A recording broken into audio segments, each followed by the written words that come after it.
ak information boobu ndax defe naa ni tey jii ni moom mooy xibaar du gën a occupé plateforme digitale yi ci àddina bi alors soxna Lalla dañuy bëgg a ñëw ak yow ci démb ak barki démb donc ci li xew palais ña fa demoon génn nañ ko ci nekk ak position mais defe naa ba tey daal polémique baa ngi dox di wéy ban tënk nga ñuy defal laataa ñuy ñëw ci Samuel ak jëwriñ donc dégg nañ nag ay version parfois sax doo xam kan moo wax kii fait quoi mais quand même président Bassirou Diomaye Faye recevoir na leen donc gis nañ nag ay information par rapport ak lu mu wax jëmale ko ci Ousmane Sonko ko lu jëm ci candidature am yegsee guñ ceeg yooyu te aussi tamit li nga xamante ni moom moo jëm ci parti beeg mu mel ni désaccord lañ gën a gis ci ñoom question yi nga xamante ne posé woon nañ ko ci rendez-vous solennel boobu ñu demoon et d'ailleurs yaa Moussa suba moom moom président du parti Pastef sax joxe na rendez-vous xam naa loolu dinañ ci ñëwaat incha allah pour journée bu suba bi mais en tout cas ñi nga xamante ne demuñu woon dafa mel ni dañoo commencé di wax ne am nañ dëgg si seen ñàkk bañ a teew foofu ndaxte li xew ñàkkoon teew moo gën dem fa ku nekk nag comme ni nga ko waxee rek ak position bi nga ci am ak li nga xamante ne moom moo si sa gis-gis yaa Moussa macha allah rabbi alors jëwriñ Diassé ci yow laay tàmbale laa tàmmee ñëw ci Samuel li xew palais ci ndogu bi li nu am comme compte rendu mel na ni ba tey crise baa ngi fi parce que defe naa su fekkee internautes yi may nen ma ko damay wax ci kàddu kenn ci député yi nga teewlu ma bu baax waaw soxna si moom nee na bokkoon na ci ñi dem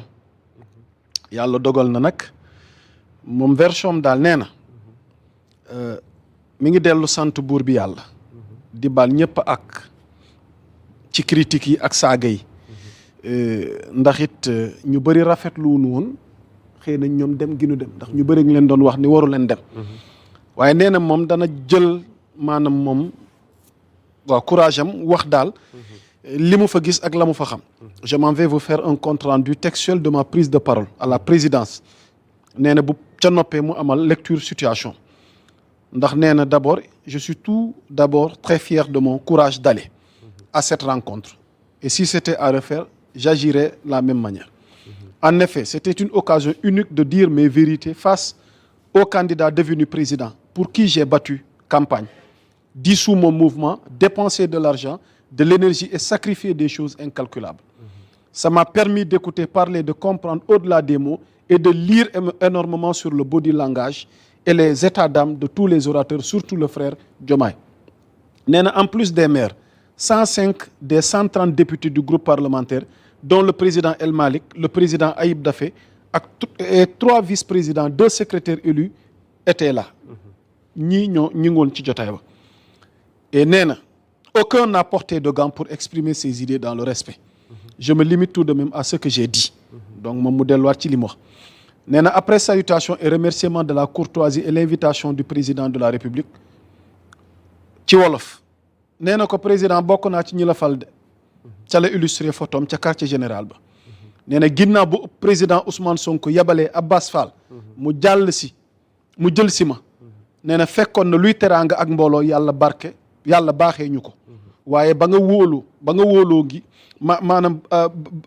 ba nga wóolu gi ñu am ci Ousmane Sonko tax ñu boole lépp soobu ci Pastef sans réserve kon yéenee naa la sa mandat bi président te dinañu la ci jàppale ba mu àgg ci jàmm mais man Marème Mbacké donc moom mi nga xamante ni moom lay lire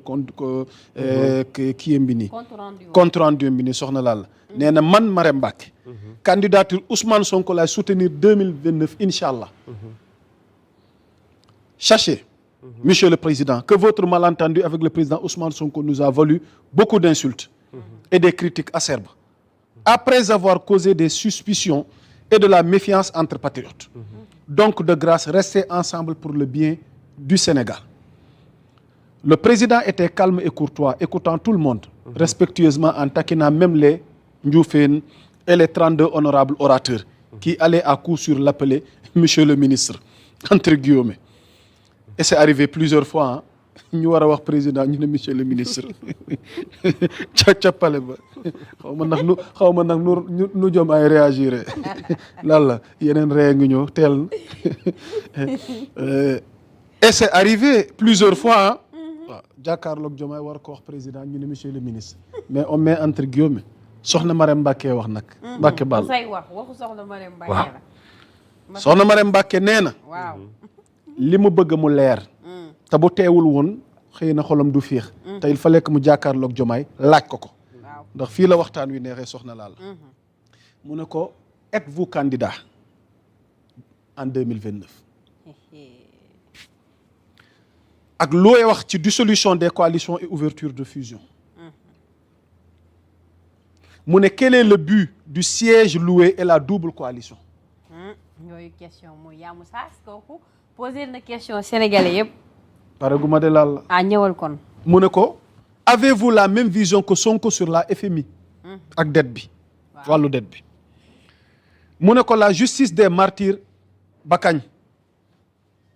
les nominations et limogeages de patriotes point d'interrogation et le presque découragement des populations j'en passe nee na bi ñu doggee ba noppi après la coupure du jeûne président Diomaye a pris la parole et s'est exprimé longuement sur ses relations étroites avec son ami et frère Ousmane, leur collaboration quotidienne, leur longue réunion jusqu'à maintenant, leur différence d'approche et leur complémentarité entre autres sujets concernant le parti. Il a donné des réponses sans être explicite sur son éventuelle candidature ou non en 2029. soxna Marème Mbacké nee na kilifa gi Diomaye di njiitum réew mi waxul lu leer ci question concernant sa candidature en 2029 jëwriñ ni oui ni non et il semblerait également se tromper de coalition et une analyse froide de son discours m'a permis d'épiloguer sur 3 axes 3 axes yooyu doo ma laaj mooy lan ban yaa Moussa bi njëkk nee na la candidature de PROS 2029 n'est pas son priorité moom waxu ci nekkul priorité d'accord mu ne deuxièmement une deuxième dissolution de l'Assemblée nationale si les textes le permettent pourrait c'est le conditionnel pourrait être une actualité ñetteel bi pour ma jeexal nee na le siège du premier ministre peut devenir éjectable maanaam fa Ousmane Sonko toog wala tooginam wala toogaayam wala taxawaayam ci poste premier ministre bi à tout moment de mën na fa jóge loolu Diomaye moo ko tontu nee na moom sa lecture froide question yi mu posé Diomaye lecture gi mu ci am mooy Diomaye waxul lu leer ci candidature Sonko 2029 waxu ci lu leer ok te Diomaye mi mu gis wóorul mën na am le conditionnel assemblée mën na am une deuxième dissolution waaye ñetteel point bi nee na poste premier ministre Ousmane Sonko à tout moment lu ne mën na cee xew c'est sur siège exécutable et moom pour terminer moom soxna Marème Mbacké nee na je souhaite fortement qu'on n'en arrive pas là waaye nee na waaye dara duma bett te lu ne mën naa xew waaye nag pour terminer nee na Ousmane laay àndal maanaam ak lu mën a xew kii nag compte rendu soxna Marème Mbacké ci xibaar yi ñu am yokkuwuñu ci wàññiwuñu ci buñ ci juumee tamit ngeen jéggal ñu loolu defe naa honorable député soxna Marème Mbacké ci xibaar yi ñu jot nee nañu lii nga wax kon ñu jottali ko askan wi ngir mën a am aperçu ci li nga xamante ni moo fa xewoon jëwriñ Ndiasse ci yow laay bëgg ñëw defe naa bu fekkee amul lu leer nga laajaat ma leeralal la yenn point pour sa prise de parole par rapport ak analyse gi ñuy xaar ci yow ci ndogu gi amoon palais ak li nga xamante ni kenn ci ñi fa teewoon ma cité ko muy soxna Marème wax na ni daal lii moom mooy compte rendu am ci li fa xew te la mu fa gis la mu fa dégg ak moom it na mu ko jàngatee jëwriñ Ndiasse. bon yaa Moussa li nga wax leer na. leer na da nga ma xaw nduru ko xaw découragé quoi fi mu ne sa yaram bi ma xaw nduru ku yaramam xaw summeeku ko. non bon li ñu dégg neexuñu. li ñu dégg neexuñu. maanaam mais il faut préciser que ni moom réplique yi ko président jox. moom perception boobu la ci am. waaw xam naa damay dimbali wala yaa Moussa rek balaa ñuy foog ne. loolu la ko tontu dafa ni moom réponse yi élément de réponse yi mu ko jox. lecture boobu la ci am. maanaam li président tontu ak moom ni mu gisee. waaw kay. xam nga dafa am na discernement waaw bu ñu war a kay. def ci diggante bi. c'est ça. mooy li président tontu ak moom résumé bi mu def synthèse bi mu def ci li président wax. moom nii la ko gisee. mais bon pour man dañuy sant soxna si Mbacke Balla Aïssa. dañ koy sant si courage bi mu am dem.